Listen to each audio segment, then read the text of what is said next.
It was a victory lap for French President François Hollande. The troops he sent into Mali 3 weeks ago chased Islamic extremists out of Timbuktu to the relief and joy of the residents. The extremists not only terrorized people with public lashings and amputations, they also desecrated the heritage of this ancient desert trading post. Its elaborate mud brick mosques are protected by the United Nations, and so were its tombs, built for Islamic saints over half a century ago.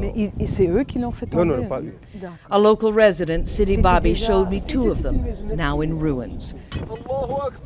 Last spring, the extremists decided they weren't Islamic enough and sent in a wrecking crew. We were heartbroken, Sidi told us, but when we protested, they fired their guns in the air to drive us away. At Timbuktu's library, the extremists turned to arson just before they fled in January, torching some of the 300,000 ancient Arabic documents. But today, the librarians had good news for France's president. The timely arrival of his army meant that less than 1% of the collection has been destroyed. Now, feeling safe again, the people of Timbuktu want the French army to stay. Malian troops alone, they say, can't keep the extremists at bay.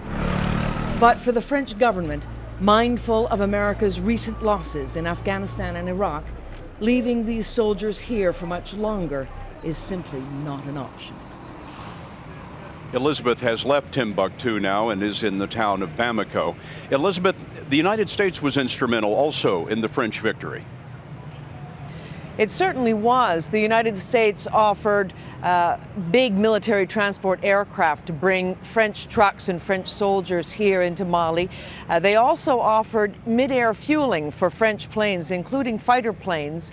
And going forward, the United States is going to pledge more than $10 million to try and train up those Malian troops so they can secure their own country in the months ahead.